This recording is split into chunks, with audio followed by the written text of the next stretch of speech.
בר יוחאי, בר יוחאי, נמשכת אשריך, שמן ששון מחבריך. בר יוחאי, בר יוחאי, נמשכת אשריך, שמן ששון מחבריך. בר יוחאי, שמן משחת קודש, נמשכת ממידת הקודש, נשא תציץ לזר הקודש, חבוש על הראש חברך. בר יוחאי, בר יוחאי, נמשכת אשריך, שמן ששון לחבריך. בר יוחאי, שבתו ישבת, יום נסת יום אשר ברכת, במר הצורים שעמדת, שם קנית אותך בדרך. בר יוחאי, בר יוחאי, נמשכת אשריך, שמן ששון מחבריך. בר יוחאי, עצי שיטים עומדים לימודי אדוני, הם לומדים אור מופלא, אור היקוד, הם יוקדים.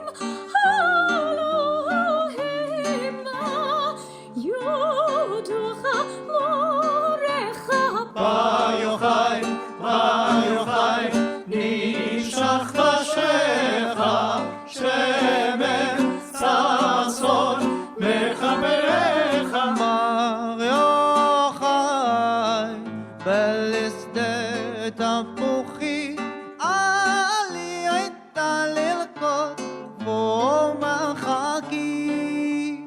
סוף תודה קצצמו ברכי, נעשה אדם נאמר בעבורך. בר יוחאי, בר יוחאי, נמשכת אשריך, שמן ששון לחבריך. בר יוחאי, נזהר בגבורה ולמלכת נדר, עזרה מחרב תותת המטרה, שלפת נגד צורריך.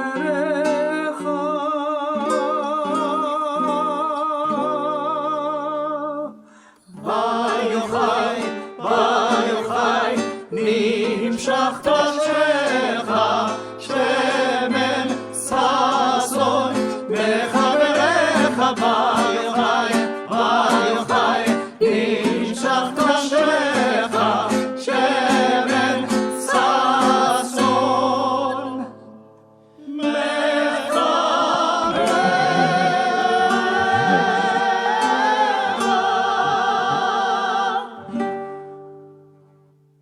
בר יוחאי, בר יוחאי, נמשכת אשריך, שמן ששון מחבריך. בר יוחאי, בר יוחאי, נמשכת אשריך, שמן ששון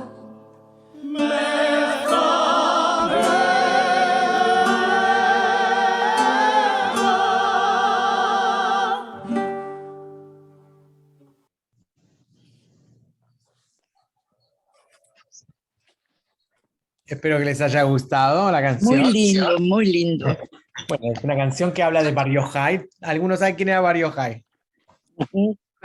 No, Shimon Bar Shimon Bar Yochai. ¿No fuiste a la Sí, tumba sí, ahora en señora. Israel? ¿No te llevaron a la tumba de Israel, en Israel? No, pero me acuerdo, no sé de qué, pero me acuerdo. Ah, ok. Bueno, Shimon Bar Yochai. Vos, Graciela, decís que sabes quién es Shimon Bar Yochai. ¿Quién fue?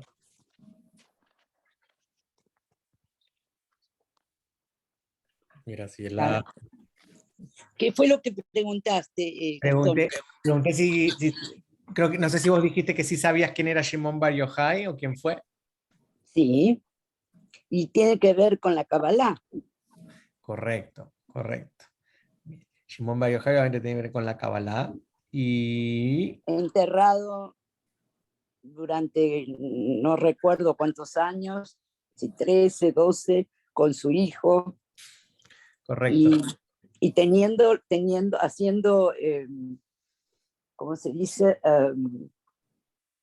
Recibiendo Homer, ¿no? Recibiendo información. Sí, exactamente. Recuerden lo siguiente. Recuerdan que la semana pasada estuvimos hablando sobre Rabino Akiva. ¿Sí? Estuvimos hablando de Beafta la Reja Kamoja, toda esta idea de amarás a tu prójimo como a ti mismo. Y una de las primeras cosas que revelamos la semana pasada es que en el día del Lag BaOmer, que es este día 33 de esta cuenta del Omer de 49 días, ¿sí? Pues recuerden que ya en el mismo Levítico se nos dice que hay una cuenta del Omer. ¿Qué es este Omer? El Omer es como es una especie de mesura, ¿cómo se dice? En medida. De medida de riego, ¿sí? Recuerden que en realidad en la Torá no habla ni de Kabbalah específicamente, ¿no? O sea, hay muchas cosas que encontramos, pero literalmente cuando leemos, muchas veces hablamos del Pshat, ¿no? Del Pardés, de la idea de interpretar la Torá en 4 niveles. El nivel más bajo de interpretación es lo que dice, lo literal. Entonces, cuando leemos realmente la Torá literalmente, pues nos cuenta la mayoría de las cosas que pasaban alrededor de estas fiestas, ya sea Pesach o Shavuot o Sukkot, que tenían que ver con cosas agriculturales. Y la parte de la agricultura estaba relacionada con alguna una ofrenda, un sacrificio, ¿sí? Y detrás de eso tenemos otros layers, o sea, para abajo, para poder interpretar la Torah más, seguro. Pero hoy racionalicemos un poquito literalmente lo que dice la Torah. Decía que después del día de Shabbat, en realidad no dice que dice Pesach, ¿sí? Después de este día de Shabbat, pues entonces vamos a contar 7 semanas, ¿sí? Entonces, ¿qué es lo que pasaba? En Pesach se ponían las semillitas y lo primero que salía después de 7 semanas eran los bikurim, que son los bikurim, las primicias. Los primeros frutos. Exacto, los primeros frutos. Y eso es parte de lo que se canta en la festividad de Shavuot. La idea es que Shavuot después termina siendo un día donde se entrega la Torá y un día de estudio y de toda la noche. Todo eso es muy posterior. O sea, a rajatabla, lo que tenemos en la Torá es referencias agriculturales, ¿sí? Y comportamientos del ser humano o de estos israelitas a partir de lo que la agricultura realmente nos dice. Entonces, cuando nos dice que contarás 49 días, o sea, 7 semanas, que son 7 por 7, y en el día 50 tendrás esta festividad llamada Shavuot. Posteriormente, como muchas cosas han pasado, o sea, desde la Torá hasta el medioevo, digamos el año 1500 por ahí, han pasado muchos años. Si la Torá se escribió hace 3700 años, se fue revelada hace 3700 años, hagan la referencia más o menos 3700 años para atrás, calculen más o menos una diferencia casi de 2000 años, 2200 años, ¿sí? Entre nuestros judíos que vivieron en la época de Tzfat, especialmente el Ari Akadosh, el Arizal, Claro. que era Isaac Luria, quien desarrolló esta Kabbalah tan importante llamada la Kabbalah Luriana, ¿sí? Recuerden que hay 300 y pico de vertientes de la Kabbalah. Sin duda la Kabbalah Luriana de este rabino Isaac Luria fue muy prometedora, fue una revelación muy muy grande y de a poquito la gente empezaba a entender un poquito más, y digo la gente, en realidad los eruditos que estaban alrededor del que entendían, pero en esa época había mucha gente que tenía esa capacidad de poder entender. La mayoría se aglomeraron o se pusieron, o sea, dieron a vivir alrededor de la zona de Tzfat o Safed, como lo llaman en español, y alrededor de eso había otros rabinos conocidos, entre ellos el rabino Córdoba, ¿sí? Cordovero, ¿sí? Cordovero.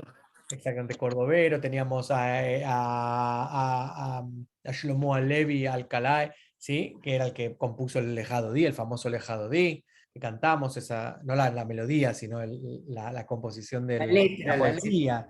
Teníamos otros famosos, por ejemplo, que fue el que ordenó la halajá de alguna forma, el Shulchan Aruch llamado, o sea, la ley judía, el que coordinó, compiló de alguna forma, ¿sí? Que era el rabino Yosef Karo. ¿Okay? Este rabino vivía ahí al ladito, o sea, una cosa impresionante, toda esta cantidad de rabinos, que hay muchos otros, por supuesto, que tal vez no tienen una referencia tan fácil en todas las personas con las que hablamos, pero ahí también, el mismo Tzfat, cuando se va al cementerio de Tzfat, que la gente va a buscar un poco de energía de los tzadikim, ahí hay otras personas también que están enterradas, incluyendo obviamente los discípulos de estas personas, ¿sí? Que eran también muy importantes. Ellos desarrollaron el famoso Kabbalat Shabbat. En la época esa se desarrolló el Kabbalat Shabbat, ese fue el famoso viernes a la noche que nos gusta a todos. No existía antes. Los servicios del servicios religiosos o servicios religiosos espirituales del mundo judío son 3. Es el de la noche, llamado Arbit, el de la mañana Shacharit y el de la tarde Minja. ¿Sí? Ahora el Kabbalat Shabbat es un preámbulo al Arbit antes del Arbit de Shabbat. ¿Sí? Todos los días se hace. El día viernes a la noche existe un servicio obviamente de la noche que se llama Arbit también, solamente que cae en Shabbat. Claro. Entonces ellos dijeron, no podemos empezar así como, es como decir, no podemos hacerlo como si fuera el día de semana, hay que inventar algo, o sea, si la Shejinah, ¿sí? O sea, la presencia divina va a llegar al cielo en este momento, hagamos una fiesta, macho, hagamos una fiesta todos, ¿sí? Y Claro. hacían eso, lo que hacían, ellos iban o sea, salían al campo, en Tzfat, en la zona de Tzfat, y salían todos vestidos de blanco como si fueran ángeles, y iban a recibir a la novia de Shabbat. Hoy día cuando uno va a Tzfat y se queda en Shabbat, que muy poca gente se queda en Shabbat porque cree que es súper ortodoxo, no sé qué, ¿sí? La gente lo llevan a Tzfat, a los que van de turismo a comprar cuadros. Pero bueno, yo tuve la oportunidad de estar en Tzfat viviendo allá por lo menos hasta casi 10 días. Se vive muy lindo y pasé 2 Shabbatot muy lindos ahí. Y sí, la gente viene de todo el mundo y es una cosa hermosa, hermosa. Y se escucha, es un pueblo tan chiquito que se escucha las melodías de todos lados cantando, pero con todo fervor. Muy lindo. Entonces, ¿por qué les cuento esto? Porque está muy relacionado. Ahora, esa Luria, ¿sí? Esto para que nos pongamos en contexto de dónde salen un montón de estas tradiciones que creemos a veces son de la Torah y no lo son. Isaac Luria fue uno de los promotores de muchas de las tradiciones que hacemos hoy día en el mundo judío, que hoy parecen como novedades, incluso uno dice, wow, esto no lo hacíamos, por ejemplo, el Seder de Tu Bishvat, el día del nacimiento, el cumpleaños de los árboles. ¿Sí? Bienvenida, Denise. Entonces, ¿qué es lo que tenemos? ¿De dónde sale uno? Dice, un Seder, otro Seder. Teníamos el Seder de Pesach, y ahora más el Seder. Hay otro Seder de Rosh Hashanah. En Rosh Hashanah, Seder. Si Rosh Hashanah es... No, también hay un Seder de Rosh Hashanah que está relacionado con las comidas, ¿sí? Los símbolos. Todos estos símbolos y toda esta relación con esto que se llama las 10 Sefirot, ¿sí? O sea, el árbol de la vida llamado. Les muestro un segundito para que vean el árbol de la vida. Para los que no lo han visto anteriormente, se los voy a mostrar un segundito.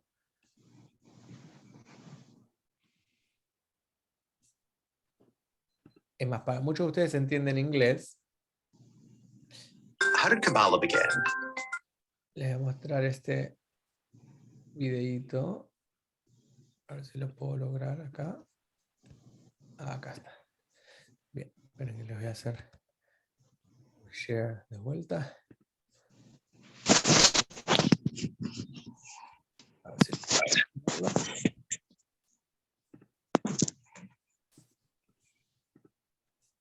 How did Kabbalah begin?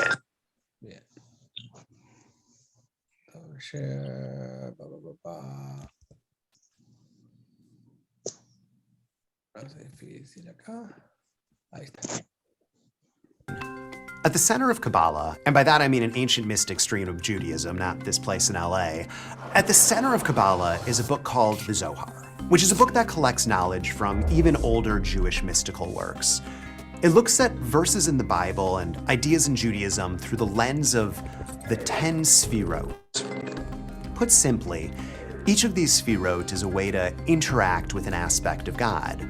Through these sfirot, the Zohar created new ways to think about lots of the Bible and really to think about Judaism in general, mystical ways. Now, the Zohar was written in the 13th century in a culture where there was both intellectual curiosity and deep religious fervor. In this culture, this was in northern Spain, on one hand, they were influenced by the teachings of Maimonides, who was a Jewish thinker with a Greek philosophical perspective. So he said, you can't ever know what God does, just what God doesn't do. In other words, you shouldn't ever assume God's actions have a direct effect on you. It's an intellectual way to approach God. And then they were influenced by Christian Europe's religious fervor. God has a direct effect on me. So how can God simultaneously have an effect and not have an effect? Mysticism's answer is there are multiple aspects to God. We can't interact with God, who is unknowable, let's say the Ein Sof, but we can interact with 10 constricted aspects of God, the Sfirot. A small group of people wrote about this in 13th century northern Spain. One was Nachmanides in his interpretations of the Torah, and the other was Moshe de Leon, who collected older texts that formed into the Zohar. These older texts focused on trying to understand some difficult sections in the Bible, like the logic behind creation, or the chariot vision of Ezekiel, the apocalyptic visions of Daniel. Notably, only a small group of scholars read any of the Kabbalistic texts, including the Zohar, as it was generally accepted that studying them might drive you mad. That is, until 250 years later. So, 60 years after the Spanish Inquisition, Isaac Luria and Spot entered the picture. To greatly generalize, at this time, Jews were in a down place. The whole focus of the religion was on living in the past and being sad about where we are now, not in Spain having fun. Luria had this revelatory idea to take the principles of Kabbalism found in the Zohar and evolve them. Instead of it mostly being about understanding the Sfirot, Kabbalism was now about collecting sparks. Luria said the world was originally a perfect vessel, but it was destroyed and it's up to us to collect all of the pieces. Each time we do a good deed, we're collecting these sparks and taking another step towards the Messiah. For instance, the way a person held a Kiddush cup could create a spark, as holding it in a certain way showed off God's name. Lots of traditions Jews do to this day were created by Luria and people that followed him. Kabbalat Shabbat, for instance. So with Luria, instead of being sad about the past, suddenly Judaism was about looking towards the future and the hope of salvation by the Messiah. And these thoughts were wildly popular. It got people to follow many more traditions, and it significantly spread Kabbalah. It continued to grow until it brought about the Messiah. It brought about someone who claimed to be the Messiah, and this threw a major wrench in people's faith in the movement. So the story continues with this guy Shabtai Tzvi. He was a false Messiah, or he was a person. Ok. Me pareció un muy lindo video, es dinámico, y lo bueno se puede traducir, subtitular abajo. Entonces, creo que hay una historia un poquito más interesante de cómo empezó la Kabbalah de alguna forma. Pero la Kabbalah no empezó solamente ahí, hay una partecita que él no está hablando, que la habla en otros videos, que tiene que ver con quién fue Shimon Bar Yochai y qué importancia tuvo con respecto a la Kabbalah. Ahorita vamos a hablar porque hablamos de Shimon Bar Yochai. Entonces Isaac Luria realmente fue uno de los creadores de una iluminación muy grande para un mundo en el que se estaba viviendo, ¿sí? Especialmente pensando de que se venía la Inquisición y había un montón de estas cosas de escapatoria y de escapes y de persecuciones que estaban pasando en el mundo. Esto les dio como una iluminación y algo para mirar al futuro. Entonces todo lo que tenga que ver con la Sefirot, con ese árbol que llamado el árbol de la vida, ¿sí? Todo eso lo empezó a relacionar, son 10, y generalmente de esas 10 son 3 que están relacionadas con la parte superior, en donde estamos como conectados muy, muy por arriba, casi en una distancia muy corta con Dios, o casi en unicidad con Dios. Generalmente para poder llegar a esos momentos, ¿sí? O lo hacemos en meditación, o viene en forma de inspiración, ¿sí? Parte de ellos es como una iluminación que viene, como cuando te viene y dices, wow, qué buena idea que tuve. Esa idea está desarrollada como en esta sefirá. Después viene como la racionalización de esa idea, y después viene todo como las emociones alrededor de esto, hasta poder llegar hasta la última sefirá, que es como materializar toda esa idea que te llegó, ¿sí? Esa idea puede ser muchas cosas, pero más allá de eso, todo lo que tenga que ver con las comidas en Shavuot, lo que tenga que ver con Sukkot, los 7 días de Sukkot, con todo lo que, si escuchan, hay mucho número 10 y número 7, número 10, número 7, lo repetimos, los 10 mandamientos, las 10 plagas, los 7 días de la semana, los 7 días de Sukkot, los 7 días de Pesach, ¿sí? O sea, todo siempre, las 7 comidas, o los 7, ¿cómo se llama? Granos sagrados de la tierra de Israel, ¿sí? Entonces todo está muy relacionado, las 7 vueltas que damos con los tefilín, las 7 vueltas que da la novia alrededor del novio. O sea, me habré olvidado de 20.000, ¿sí? Pero todas esas ellos empezaron a relacionarlas, que estaban realmente relacionadas con esta idea de la sefirot. Entonces las 7 semanas que se tienen que contar desde Pesach hasta Shavuot está obviamente relacionado también con esta idea de la sefirot.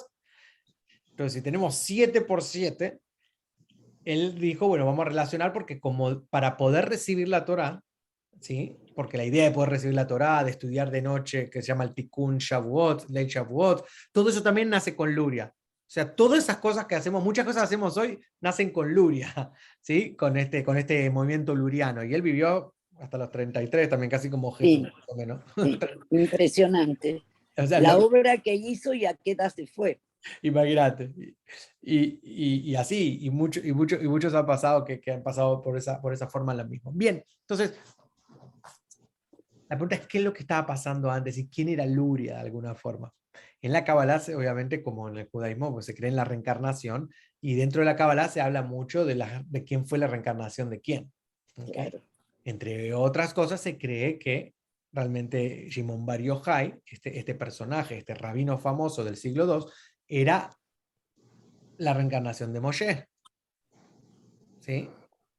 Y que Isaac Luria era la reencarnación de Bar Yochai, y que el Baal Shem Tov más adelante era la reencarnación de Isaac Luria. O sea que todas esas almas son como las mismas, son gente que viene a revelar un poquito más de judaísmo y un poquito más de los secretos del judaísmo. Y después el Baal Shem Tov se cree que el próximo que fue reencarnación era el llamado Rab Ashlag, que fue ya casi el maestro de varios, entre ellos el Rabino Berg, famoso, ¿sí? Que creó el centro de Kabbalah, que es una forma, bueno, el Rabino Ashlag vino más que todo a revelar al mundo entero, y él es el primero, ¿sí? Ya es como el último de esta reencarnación supuestamente, que viene como a revelar la Kabbalah, no como un secreto y una cuestión de adentro de la cueva con gente con barbita, ¿sí? Y rabinos que solamente entienden, sino que es una cosa universal.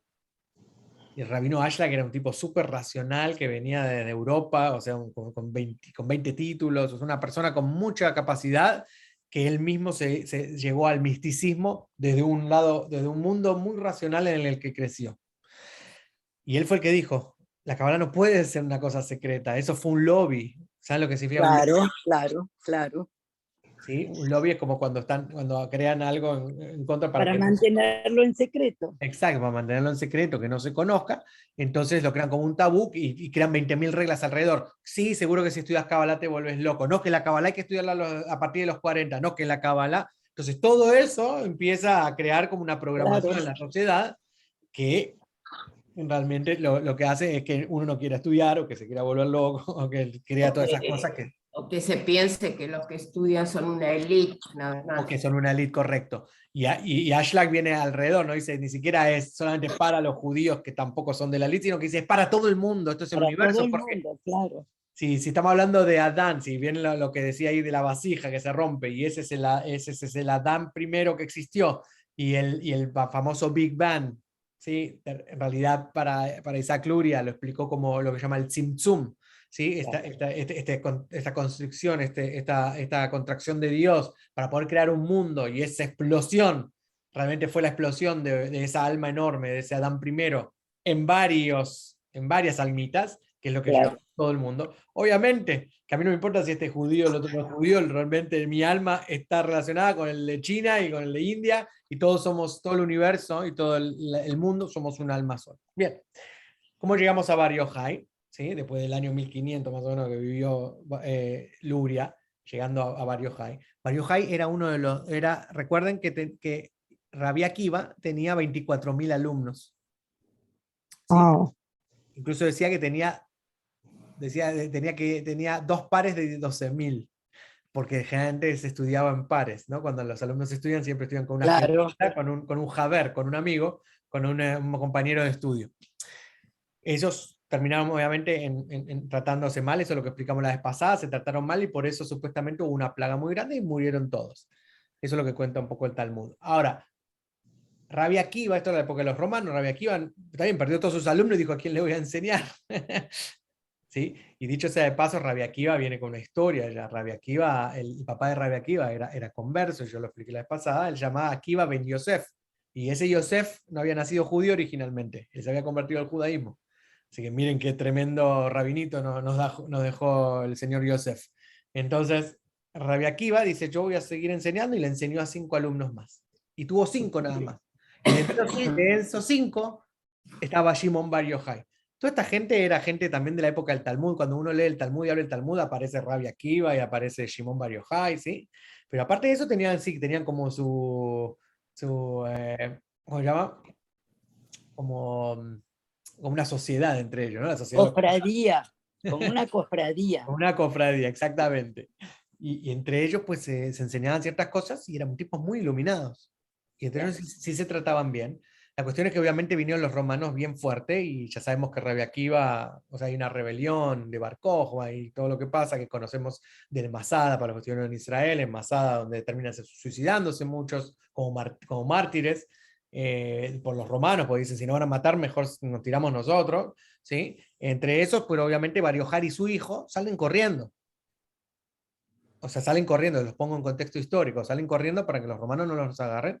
Y en ese momento, pues, ellos se esconden, como dijo Graciela al principio, se esconden en una cueva. Y en esa cueva pasan 13 años. Pero esos 13 años no están desarrollados todos los 13 años como 13 años juntos, sino que pasan realmente primero 12 años. Y en ese momento, obviamente nadie los ve, porque aparte se esconden, incluso como que se tapan hasta acá, y viven 12 años casi como tapados hasta acá para que no los vean. La pregunta a la gente dice: ¿qué se alimentaban? Bueno, el Midrash cuenta que había un árbol que los alimentaba de alguna forma, pero eso más allá de toda la parte del cuento y de la parte más fantástica a través de la historia, en un momento ellos salen realmente o sea, tienen mucha introspección, obviamente. Imagínense 12 años metidos así en la tierra, todo lo que tienen para pensar. Eso sí que era cuarentena, Mm. Y entonces ellos salen en ese momento y ven en la gente, cuenta parte del Zohar, cuenta que ven que la gente es muy tonta de alguna forma, como que él consideraba que la gente era medio bobita, ¿sí? Como que no tenía el cerebro, no lo estaban usando para lo que era y estaban usándolo para cosas banales, y él empieza a criticarlos. Y los critica y dice: ¿qué están haciendo? Esto no es lo que Dios quiere. O sea, claro, obviamente él estaba súper inspirado, seguramente él estaba muy conectado, porque no tenía otra cosa que hacer que estar conectado mientras estaba escondiendo y revelando mucha luz. Y en el momento que sale, lo primero que le sale a él es todo lo contrario a la luz. Claro. ¿Sí? Pura oscuridad, crítica, rebajarlos, arrogancia. Ujú. Y en ese momento, pues Dios parece que le da 2 cachetadas y le dice: volvés a tu cueva. O sea, que te saqué para que andes insultando a mi creación. Claro. ¿Te crees mejor? ¿Sí? Como dirían en Argentina: ¿quién te crees que sos? ¿Sí? ¿Quién te crees que eres realmente? Como dirían los colombianos: la última Coca-Cola del desierto. Entonces, vuelven a la cueva, y en esos 12 meses se le aparece Eliyahu Anabí, el profeta Eliyahu, y les revela toda esta información que viene descargando ya incluso según la Kabbalah, y el Sefer Yetzirah, que es un libro, llamado el libro de la Yetzirah, que es un libro que supuestamente fue desarrollado por uno de los primeros cabalistas, que fue Abraham, nuestro patriarca. Claro. ¿Sí? ese libro que él escribió está más basado en la astronomía, también en la creación del mundo, cómo se crea con las letras, las letras del alfabeto hebreo, los 22 letras. Bueno, hay muchas cosas hermosas que podemos ir aprendiendo a poquito, y la cuestión es que en ese momento él sí que empieza a revelar, y revela tanta luz, tanta luz, que ahí revela lo que eventualmente, como explica el video que recién vimos, Moisés de León más adelante, ¿sí? Como casi 1000 años después, termina compilando, y es lo que nosotros tenemos, a lo que sí tenemos acceso, llamado el libro del Zohar. El Zohar significa el esplendor, es un libro de luz. En ese momento de tanta revelación de Shimon Bar Yochai, él muere. ¿Sí? Él muere porque es casi como un sacrificio, según se cuenta, una especie de sacrificio en el sentido de que reveló tanta luz que para poder revelar esa luz él tenía que salirse de este plano. ¿Sí? O sea, no es que muere, como en la Kabbalah se entiende, no existe la muerte, sino el alma es eterna. Entonces realmente lo que hace, él se va de este plano para poder dejar esta información, esta carga energética, ¿sí? Y dejarla realmente en este plano el que vivimos todos para poder descifrar. ¿Qué es el Zohar? Es casi los secretos de la Torah, lo que se llama. Ese sí ya es la última parte de la interpretación del Sod, ¿sí? O sea, el secreto, la última fase de los 4 niveles de estudio de Torah, para poder entender, decodificar realmente lo que Moshe trajo cuando bajó del Sinaí. ¿Se recuerdan que les conté que en la Torah Moshe la escribió como un resumen? O sea, con todo lo que le dictaba el otro, escribió lo que pudo. Y cuando bajó, pues la empezó a contar. Bueno, todos esos secretos quedaron a un lado y se fueron revelando. Y él revela esto, y esto se revela en el libro del Zohar. Entonces él cuenta que quiere que en realidad el día de su muerte, ¿sí? O el día de su salida desde alma, Su desaparición física. Su desaparición física, pero su elevación del alma, se recuerde siempre como un día festivo. Como ese día festivo, lo que necesitamos, lo que él decía, ¿sí? Que la gente cuando sea su Hilulá, o sea, su día de aniversario, ese es el día que todo el mundo va a venir a celebrar. Por eso en Israel se celebra en la ciudad de Merón, donde supuestamente estaba esa cueva, en Merón, donde está también la tumba de él, donde la gente va, e incluso la gente acampa. Vienen millones y millones de gente de todo el mundo, especialmente gente jaredí, ortodoxa, hasídicos, cabalistas, ¿sí? Pero viene mucha gente a experimentarlo en una llama, o sea, una fogata gigante en Merón, famoso en el día del Lag BaOmer, todo el mundo a bailar y a recorrer, o sea, y a bailar, y a cantar y a saltar de alegría, como tal cual Bar Yochai lo quiso. Y esta canción que les mostré al principio, que se llama Bar Yochai, ¿sí? Es una canción que tiene muchas melodías, y muchas famosas, y algunos tienen incluso Rikudim, y la gente baila. Y hace 2 años atrás, durante la pandemia, yo hice todo un programa de 3 horas, de 3 fascículos diferentes, con gente de Hasanim y Rabanim de todo el mundo, que daban como charlitas. Lo hice en honor al fallecimiento, a la elevación del alma de mi suegra y de mi tío, que fallecieron justo 2 días de diferencia, y el Lag BaOmer caía realmente por ahí también, al día siguiente por ahí. Entonces le pedí a Hassan Ramón Tassat que compusiera una canción nueva, y produjimos este video muy lindo. Y entonces esa es la historia de Bar Yochai, ¿sí? A partir de hoy se hacen fogatas, eso es muy común que se hacen fogatas. En Lag BaOmer pasaron varias cosas, porque es el 33 de la cuenta de este Omer, ¿sí? Entonces, sabiendo ahora un poquito más la historia, esto de que hablamos de la Kabbalah y hablamos un poco de la Sefirot, y la idea de Luriana, de poder conectar lo que dice la Torá con la idea cabalística de mejorar quiénes somos, mejorar nuestra alma, de pulirla. Entonces él conectó que esas 7 semanas, esos 7x7, que es realmente en la agricultura, el riego, ¿sí? Para poder tener esos bikurim, para tener esas primicias, esos primeros frutos, él dijo, el día de 50 no es solamente el día de los frutos, es el día de los frutos porque también la entrega la Torá, es como que vuelves a nacer, es como que realmente sacas de ti lo más lindo, ¿sí? de esa semilla que sembraste en Pesaj. ¿Qué sembraste en Pesaj? Un desatar, una liberación de las cosas que me atan. Esto lo aplicamos en el Torapia de Pesaj, que nos atan, el ego, el orgullo, todo esto, este hametz, ¿sí? Este hametz que leuda si no lo controlo y no lo convierto en la Entonces, eso es lo que nos hace que queremos mejorar. Se cuenta, según la Kabbalah, Isaac Luria lo decía, que cuando estábamos en Egipto habíamos llegado tan bajo en el nivel almático, habíamos llegado casi al menos 50, ¿sí? Llegamos hasta menos 49, y si llegábamos al menos 50, nuestra alma se truncaba. O sea, era un nivel tan bajo de oscuridad, así como tenemos niveles altos para arriba, también existen los niveles para abajo. Y estamos tan bajos, estamos como si estuviéramos bajos de energía, como si no estuviéramos con anemia, ¿no? Estábamos tan bajos de energía que no podíamos ver nada. Entonces ese camino de día a día, de poder pulir nuestra alma de las 7 semanas, de los 7x7, para llegar al 49, era poder llegar de vuelta al nivel 0, ni siquiera al nivel 50, al nivel 0. Poder realmente como resetear y decir, wow, nuestra alma puede empezar a recorrer de vuelta este mundo, ¿sí? Y entonces esa es la idea, de llegar al menos 50 o al menos 49 al nivel 0. ¿Cómo se pule el alma? Con cada una de estas sefirot se va trabajando. Esto lo explicamos un poquito la semana pasada. Entonces se va trabajando las 10, los 7, estas 7 partes de la sefirot, las 7 partes bajas del árbol de la vida, por 7 significa que en esta sefirá de acá, ¿sí? Voy a trabajar las 7 sefirot que tengo adentro de esta sefirá. Cuando voy a esta sefirá de acá, voy a trabajar las 7 sefirot dentro de esta sefirá. Entonces vas puliendo, es como decir la misericordia, la disciplina, la misericordia, la que chequete la misericordia, la misericordia, la esplendor en la misericordia, y el esplendor en la misericordia, y el fundamento en la misericordia, y así vas moviendo, es como decir, casi fine tuning, ¿no? Como cuando uno tenía la radio y tenía que más o menos sintonizar. Claro. ¿Sí? Uno tenía la grandota que sintonizaba y pues la otra que era como el fine tuning, ¿no? Y esto es lo que está realmente haciendo el alma durante esta época.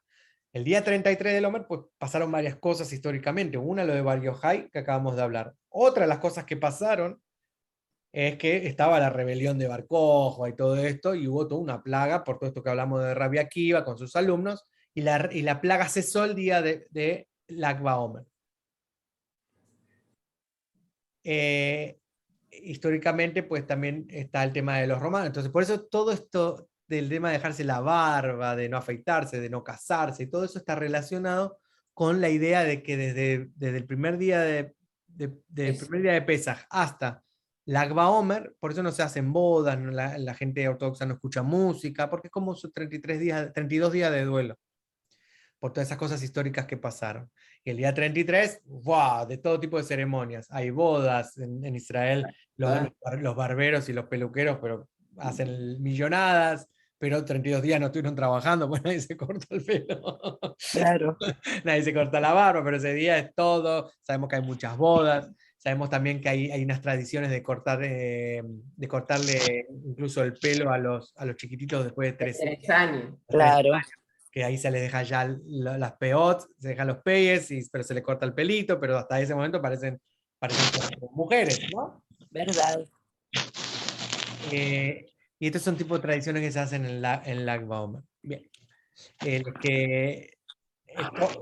La pregunta era, ¿qué es el segundo Pesaj? Bien, perfecto. Pero quería contarles primero que es Lag BaOmer para traer a colación este pedacito. Ahora, el segundo Pesaj, y ahora voy a compartir con ustedes otro pedacito por acá. Ay, no, este no es. Pantallas abiertas que después se me confunde. A ver. Era el Pesaj HaKatan, ¿verdad? No, es el Pesaj Sheni. Ah, Pesaj Sheni. Exacto. ¿Eso de Pesaj HaKatan es otro? No, existe lo que se llama el Purim Katán, existe lo que se llama el Yom Kippur Katán. ¿Dónde se me fue? Ah, por eso no lo he encontrado. Ya. Está acá. Bien. Ahí. Bien. Aquí como ven, en el libro de Bamidbar, que es el cuarto libro de la Torá, hay un momento donde están hablando y dicen lo siguiente: los israelitas preparaban la ofrenda de Pesaj en el tiempo apropiado. Perdón, vamos al principio. Dios le habló a Moshe en el desierto de Sinaí, en el segundo año del éxodo de Egipto. O sea, ya habían pasado ya habían pasado 2 años desde que salieron de Egipto, ¿sí? ¿Vamos bien hasta ahí? Y entonces Sí. en el primer mes diciendo lo siguiente, el primer mes era el mes de Nisan en la Torá. Claro. Dice, los israelitas prepararán la ofrenda de Pesaj en el tiempo apropiado, pues el tiempo de Nisan, el 14 de Nisan. El tiempo apropiado para su preparación será el 14 de este mes por la tarde. Recuerda, ¿no? La ley un poco. Deben prepararla de acuerdo con todos sus decretos y leyes. Todo bárbaro. Era el segundo año, recién empezaron a festejar Pesaj, ya era el segundo, o sea, no conocían mucho de esta tradición, porque era nuevo. Entonces Moshe les habló a los israelitas y les dijo, preparen la ofrenda de Pesaj, que era este corbán de Pesaj, ¿no? Esta ofrenda del Pascual. Entonces ellos prepararon la ofrenda de Pesaj en el desierto de Sinaí, y en el día 14 del mes por la tarde, los israelitas hicieron exactamente como Dios les había ordenado a Moshe. Pero había, no obstante, algunos hombres que habían entrado en contacto con los muertos, con algunos corpses, con unos muertos, y estaban por su accidente ritualmente impuros, de modo que no pudieron preparar la ofrenda de Pesaj en ese día. Entonces, durante el transcurso de ese día, se acercaron a Moshe y Aarón y dijeron... Bien, entonces en eso le dijeron a Moshe y Aarón, escuchen, ustedes son nuestros líderes, pero escuchen lo que tenemos para decir. Estamos ritualmente impuros como resultado del contacto con los muertos. Y le dijeron los hombres a Moshe, pero ¿por qué deberíamos dejar de beneficiarnos y no poder presentar la ofrenda de Dios en el tiempo adecuado junto con los otros israelitas? O sea, se quejan. Dicen, pero nosotros, está bien, tuvimos que estar con los muertos, yo que sé, tuvimos que enterrar a alguien, algo pasó, y estamos impuros y nosotros, ¿por qué no podemos tener la oportunidad? ¿Por qué no podemos tener la oportunidad realmente de poder hacer pesas, no? ¿Me explica? ¿Vamos bien hasta ahí?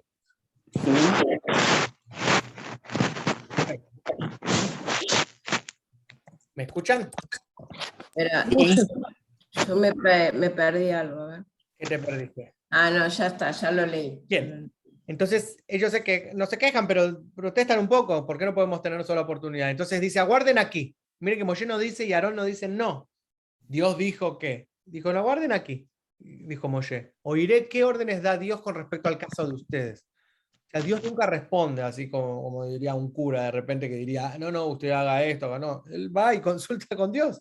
Dice, me viniste a traer algo que yo no conozco, no me lo comentó Dios nunca, voy a comentarlo con él. Entonces Dios le habló a Moshe y le dijo, les hablarás a los israelitas diciendo, si cualquier persona está ritualmente impura del contacto con los muertos, o está en un viaje distante, ya sea entre ustedes, o sea, ahora, o en futuras generaciones, hoy, ¿sí? Nosotros, todavía tendrá la oportunidad de preparar la ofrenda de Pesaj de Dios. Muy hermoso la respuesta de Dios. La preparará en la tarde del día 14 del mes segundo. Ah. Y obviamente, si está impuro, pues le va a tocar esperar un mes para que esté más puro. Y la comerá con matzot y hierbas amargas. O sea, que antes de ayer hay gente que comió, la tradición es comer de vuelta matzá y hierbas amargas, que es lo que representa de vuelta. ¿Se acuerdan? En la clase de Pesaj hablamos de que si no se nombra Pesaj, Maror y Matzá, no se cumplió con Pesaj. Entonces esos son los 3 símbolos más importantes.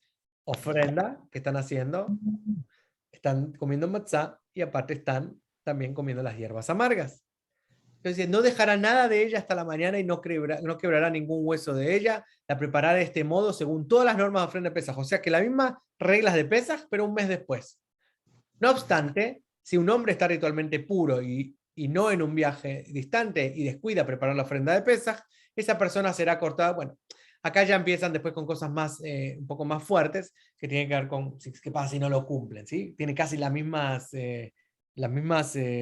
penalidades que no celebrar Pesaj. Pero esto es muy importante, muy interesante, ¿no? Lo que dice. Y con esto les quería traer con respecto a, bueno, primero les quería hacer una pregunta, porque ¿qué es lo que nace acá? 2 cosas muy importantes. Una es que aparece por primera vez algo que ni siquiera Dios trajo. Esto es una ley que viene no del cielo, ¿sí? O sea, no viene de la palabra de Dios originalmente, sino que viene de la petición del hombre. Para Dios, ¿sí? O sea, si Dios dice, va a hacer Pesaj, si estás impuro, no pudiste hacer Pesaj, será el año que viene. Él en ningún momento dijo, todo el mundo tiene que hacerlo y si no lo haces, entonces te voy a dar esta segunda oportunidad. Sin embargo, el hombre pide. Y desde que nacemos y desde que somos chiquitos, ¿sí? Tenemos esta casi petición de la segunda chance. El otro día hablaba con mi hijo y estábamos en Boston y estaba en el auto. Y él me él me agradecía a mí de la oportunidad que yo le había dado todas las veces que él pedía segundas chances. Porque dice que de eso aprendió él a darle segundas chances a otra gente. Claro. Entonces él me decía, a pesar de que tal vez en algún momento me heriste o tuvimos dificultades, yo supe darte una segunda chance como papá, ¿sí? Y eso, él me agradecía a partir de que yo como papá y él como hijo, cuando era chiquito, siempre pedía, dame una segunda chance, give me a second chance, give me a second chance. ¿Sí? Cuando se mandaban o sea, hacían cosas que no eran, y nosotros siempre le damos una segunda chance. Es muy común que el ser humano quiera una segunda chance. ¿Sí? Y la pregunta que yo les hago a ustedes es, ¿hay alguna persona que se acuerden en este momento que les haya dado a ustedes una segunda chance en la vida? Sí, claro que sí. Montones. Claro que sí. Y bueno, pues no nos quieres contar, porque es lindo recordar a estas personas que nos dieron estas segundas chances. Sí. Mi segunda chance, no de una persona, de Dios, fue haberme enfermado de cáncer y haber estado con una fe tan absoluta y serena que me curé. Con los médicos, con todo lo que había que hacer, obviamente, ¿no? Pero eso fue una segunda chance. Yo lo interpreto así. Y por eso cada día, cuando amanece, es otra chance más y otra chance más. Cada día es una nueva chance. He tenido mucho más que dos, una segunda. Infinitas chances. ¿Y tú, Graciela, eres una persona que das segunda chance a otros? Oh, sí, por supuesto. Sí. Gracias por compartir. Gracias por compartir, Graciela. Luz, tú dijiste, estabas hablando también, decías que si te recuerdas de una de las oportunidades que te dieron una segunda chance a ti. Sí, me acuerdo que mi mamá, mi papá me daban chance cuando me portaba mal. Y me decían, me iban a castigar. No, espérate, mami, yo no lo hago más nada. Y me daban ese chance. Porque no volví a cometer el error que hice.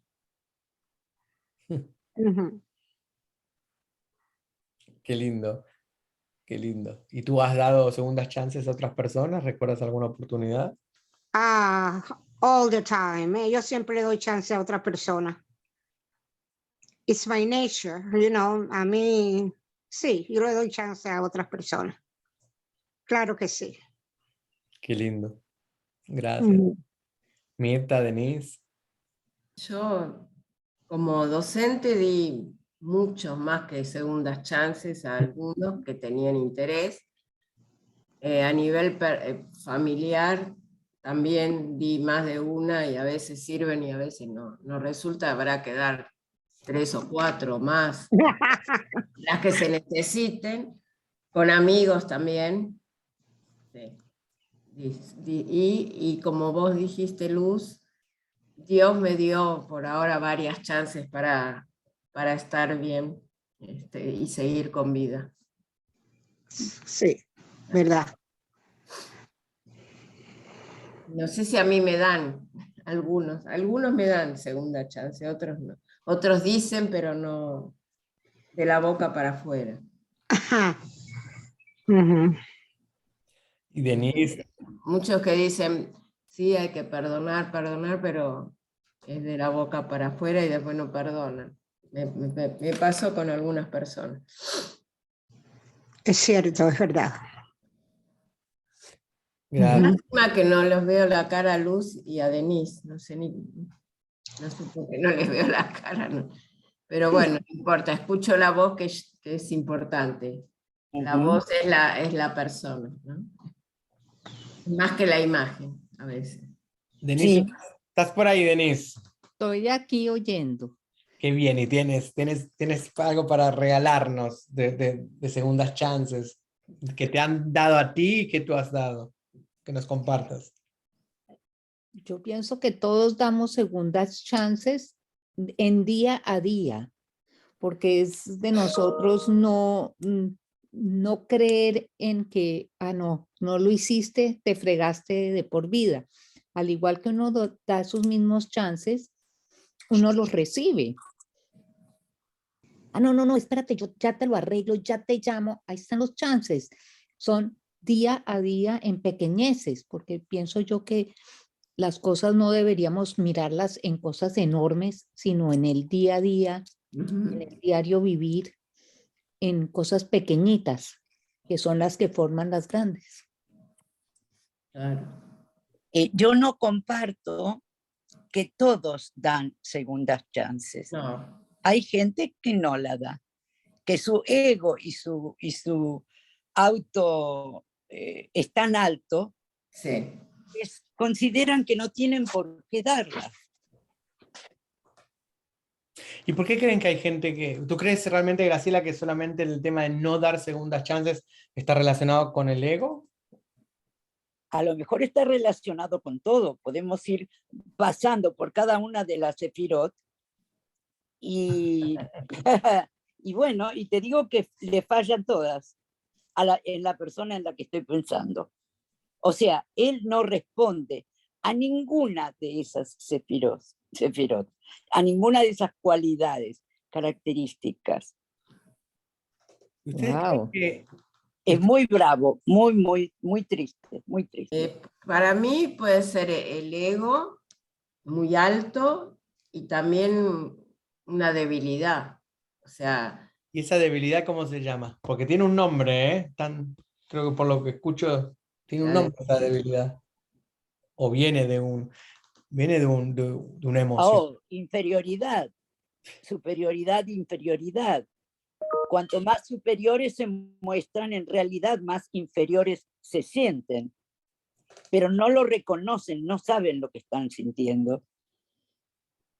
Ellos solamente creen en lo que tienen que creer, según ellos. como una coraza para que no... Sí. Ok, ahí está, Marmita está diciendo algo interesante. ¿Con una coraza para qué? ¿Termina la oración? Para que no penetren, o sea, para autoprotección. Autoprotección, ¿por qué? ¿Cómo? Autoprotección, ¿por qué? ¿Qué es lo que realmente le está Para pasando? que no se demuestre su debilidad. Pero O esa sea, debilidad, ¿qué es? no sé, decirlo vos. Demasiadas 14. ¿Cuántas horas tuviste en el aeropuerto con los viajes? ¿25? No, yo no viajé y no te puedo responder. Esa debilidad, señores, se llama dolor. Dolor. Sí, es dolor. Una preguntita quiero hacerte, pensando siempre en la misma persona porque me es inevitable no hacerlo. Cuando dentro de no solamente no dar chances, lastima profundamente al otro, pero profundamente. ¿Dijiste una pregunta o fue un statement? También viene del dolor y ¿Qué es el dolor en este caso? Cuando una persona no te da una segunda chance, quiere decir que no se está dando una segunda chance a esa persona porque el que termina sufriendo es el que no te la da. Mucho más que el que no la recibe. Correcto. Y eso es para protegerse de alguna forma, como dice Mirta, hay una coraza, pero eso es lo que es un dolor interno, es una falta de perdón interna, ¿sí?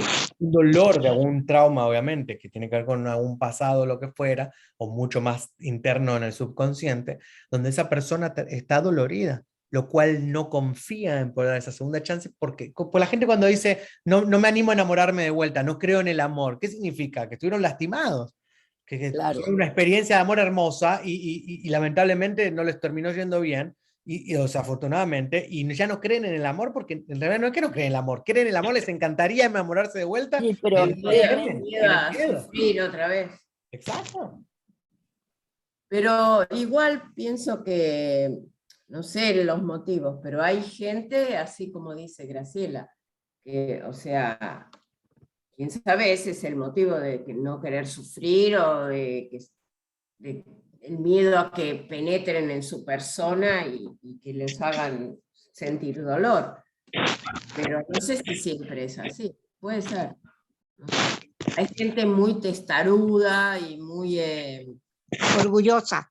orgullosa y Claro. creída en sí misma, Exacto, pedante. Claro que que sí. Pero la, altanera y que la pedantería y la arrogancia, ¿sí? Como La todos lo altanería. tenemos, todo eso en realidad es inferioridad, ¿sí? Y la arrogancia es inferioridad. Y esa inferioridad viene a raíz de, de una lastimadura o de algo lastimado, de un dolor, que estoy hablando Sí. psicológicamente hablando y en espiritualmente hablando, ¿sí? Que van de la mano. Para los que no se dieron cuenta si Freud era espiritual o no, pero la tenía muy clara entre otros maestros sí, de la pioneros psicología. de la psicología. Ese dolor realmente llega mucho más al fondo todavía, que es el no perdón. Y el no perdón es el autoperdón y el no perdonar a otro. Todo termina, el esqueleto más, o sea, la disolución más grande termina generalmente en el autoamor y el autoperdón. Ujú. En el concepto de perdonar a otros, esa gente no entiende en qué consiste perdonar a otros. Y se creen que perdonar al otro que le hizo tanto daño es tener que enfrentarlo y decirle te perdono. No, y no es eso.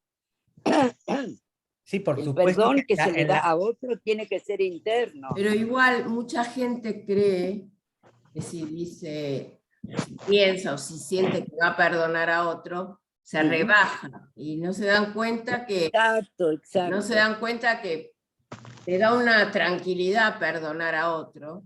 Claro que sí, claro. Claro.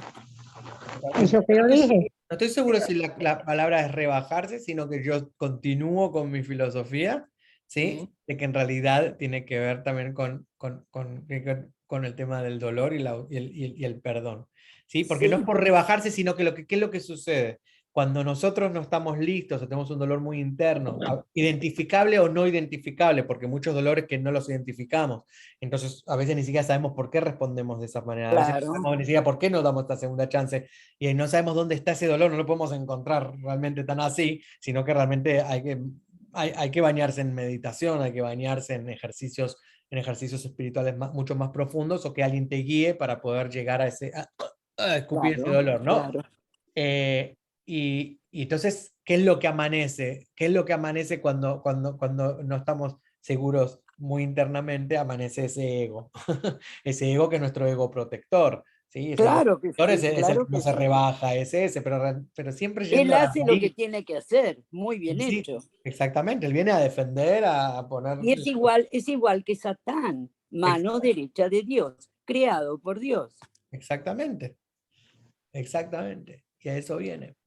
Ahora, hay una cosa muy interesante del capítulo este, y ahí donde sale el Pesach Sheni, o sea, no fue inventado ni nada, sino que es más torático no puede estar, porque la mayoría de las cosas que estuvimos hablando recién de Isaac Luria, Bar Yochai, Isaac Luria y todo lo que conocemos hoy, un montón de tradición que conocemos ni está escrita en la Torá, pero esta sí que Claro. viene de la Torá, esta sí que viene de la Torá, se llama Pesach Sheni, Pesach Sheni Ladonai, o sea, ahí mismo dice, ni siquiera se inventaron los Ajá. nombres.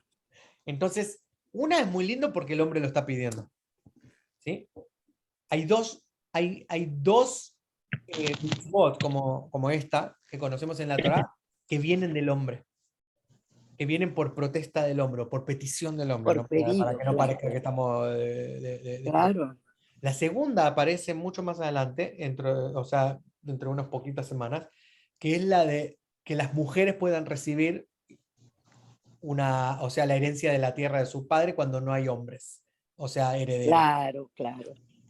¿Sí? Y esa es la historia de 5 hijas, y las que protestan, esas sí que protestan y dicen, hey, no tenemos hermanos. Ese fue el primer acto de feminismo. El primer acto de feminismo, sin duda, o sea, en la Torá, donde realmente apareció la vanguardia feminista y el movimiento feminista, sin duda. Claro.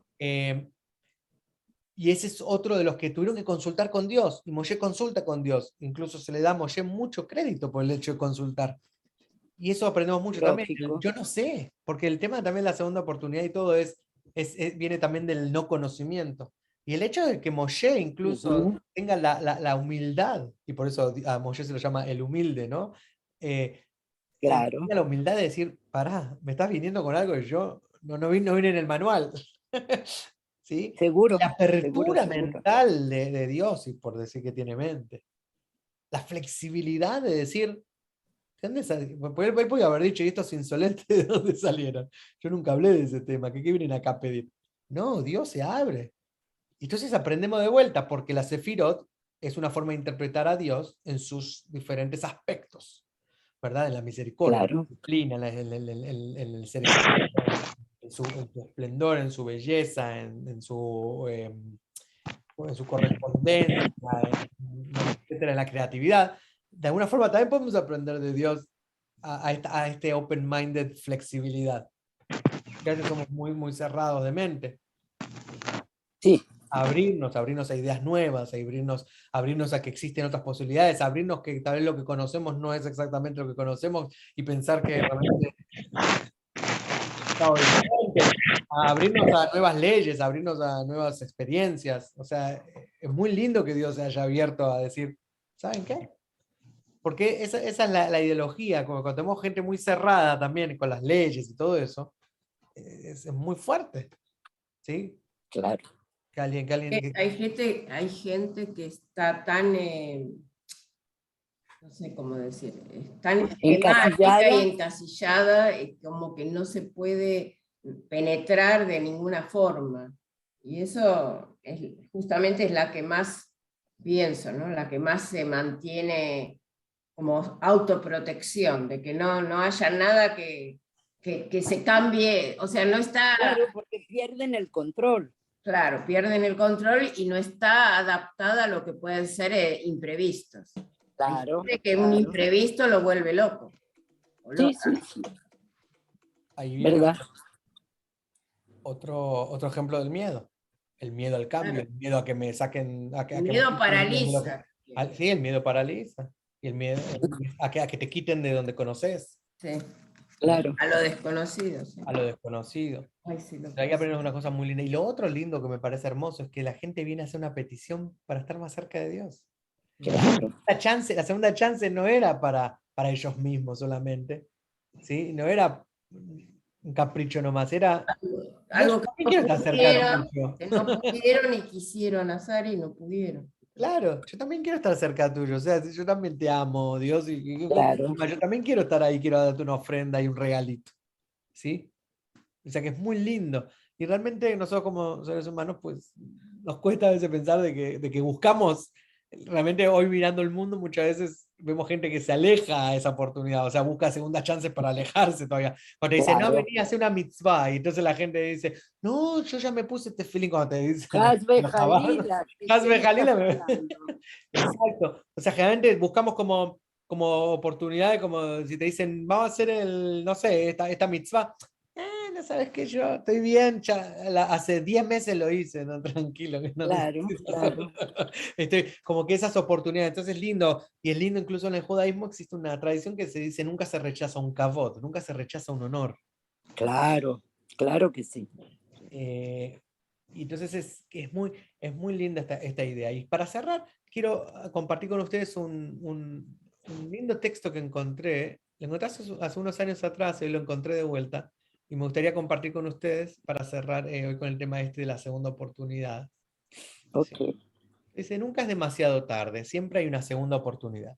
Esto según el rabino Yosef Yitzhak Schneerson, que fue el sexto rabino de Lubavitch. ¿Sí? Ajá.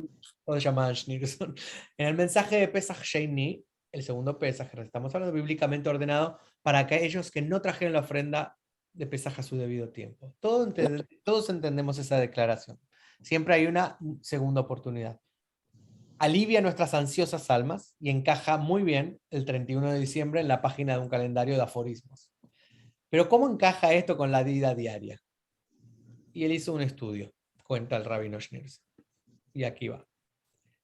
Dice, bueno, dijo Sara L., una vecina. Perdí el tren de las 6:22 a casa ayer y en los 35 minutos que esperé leí un diario viejo, cuando podría haberle contado un cuento para dormir a mi hija. Si hubiera llegado a tiempo. Hoy no perderé el tren, pero ayer a las 6:22 no vuelve nunca más en la vida. Bueno, dijo Jacobo H., un exitoso abogado civil. Hace 20 años conocí a una muchacha maravillosa con la cual quería casarme.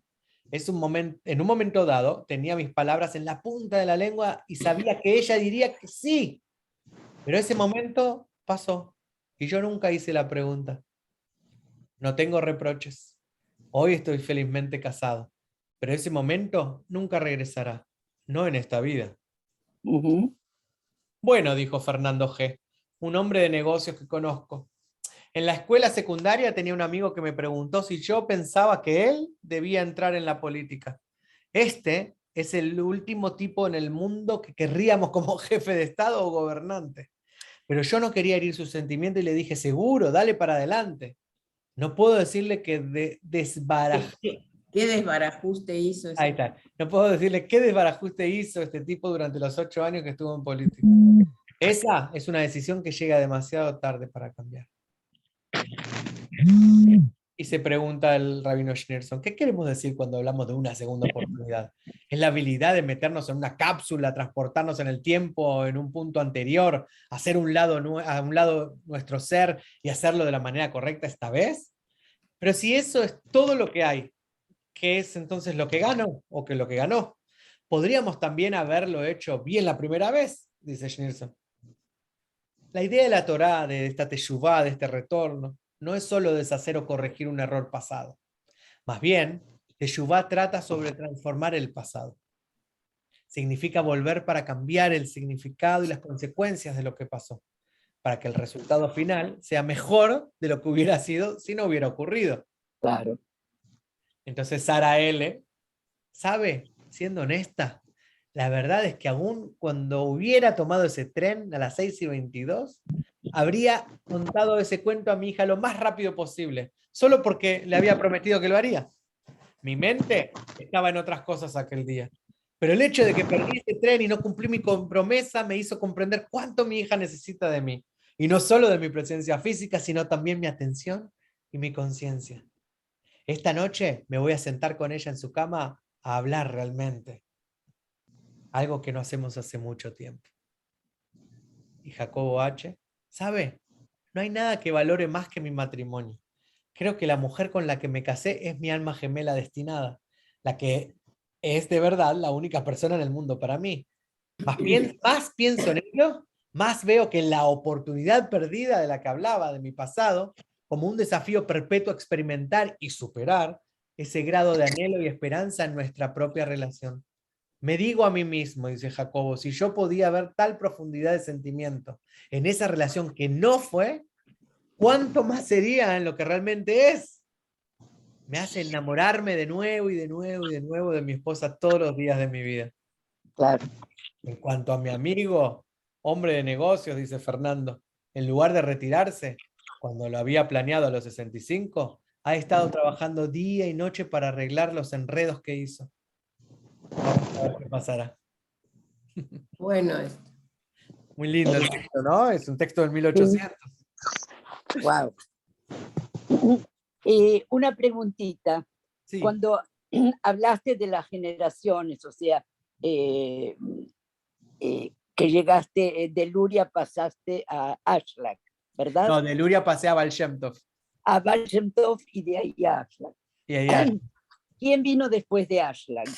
parece que no se ha comentado, porque estamos viviendo una era muy interesante ahora. Sí, parece como que estos, incluso en el medio de Bar Yochai y Luria, parece que hubiera habido otros, pero hay debate en todo este tema. Pero lo que pasa es que Ashlag fue ya al principio del 1900 y ahora estamos casi 100 años después de Ashlag, ¿sí? Claro, claro. Y estamos... Ashlag tuvo dos estudiantes, ¿cómo se dice? No pupilos, bueno, que estudiaban discípulos. Discípulos. Uno de ellos era uno de sus hijos. Sí, correcto. Y el otro era Brandweis. Brandweis, que después él le enseñó a... Brandweis Él le le enseñó enseñó al rabino del centro de Kabbalah. a Rabino Ber, correcto, y también al Rabino Leitman, que está en vida. Eso es lo que te quería preguntar, pero el que le enseñó a Lightman es el que está en Israel. Es el hijo de Ashlag. Claro, el hijo de Ashlag. Correcto. Quiere decir que a partir de Ashlag Atzmo se abrieron dos canales para enseñar lo mismo que él enseñaba, y cada uno de esos dos interpretó y llevó a la realidad de otra manera todo lo que habían aprendido.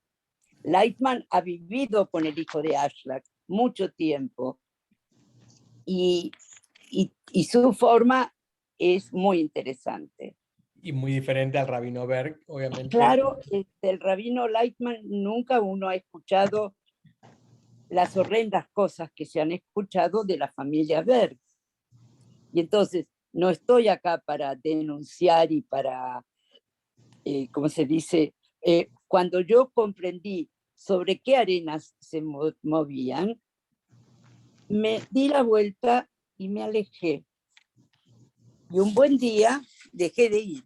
Y un buen día me llega una noticia hoy a la mañana de que hoy a la tarde hay un congreso internacional de Kabbalah en Miami Beach con el rabino Lightman.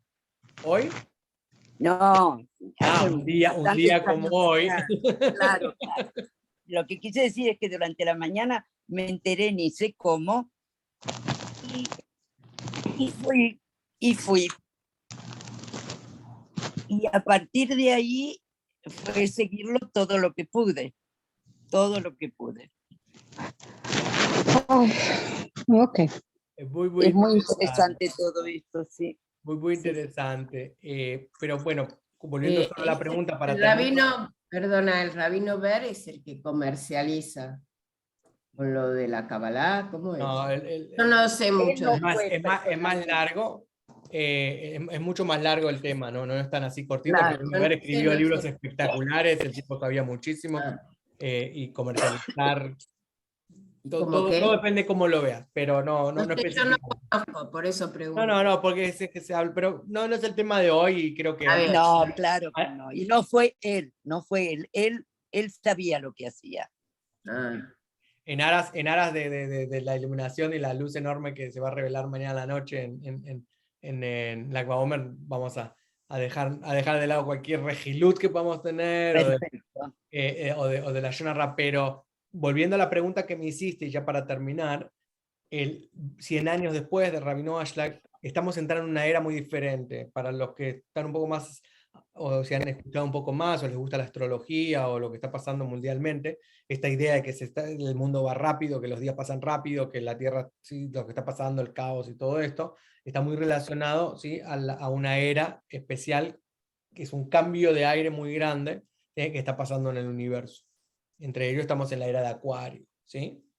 Y esto significa que hay una era muy grande. Y a partir del año 2012, casi 100 años después de Ashlag, empieza a haber una movida muy grande que está relacionado con algo que vamos a hablar dentro de poco. Vamos a empezar a hacer charlas gratuitas con mi esposa y otros invitados sobre lo que se llama la quinta dimensión, ¿sí?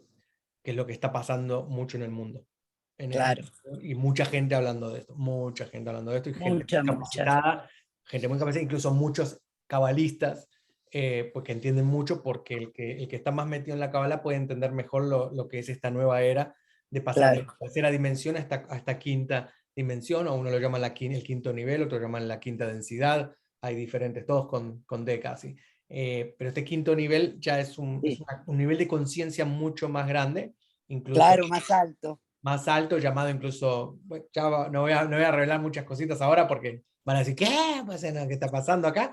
Sí, pero hay mucho de qué hablar, y esto está relacionado con la parte espiritual, está relacionado con cómo comemos, está relacionado con la nutrición, está relacionado con cuánto nuestra alma está destinada, y cuánto de nuestras almas hicieron preacuerdos para poder pasar a este nivel, a Claro. esta quinta dimensión.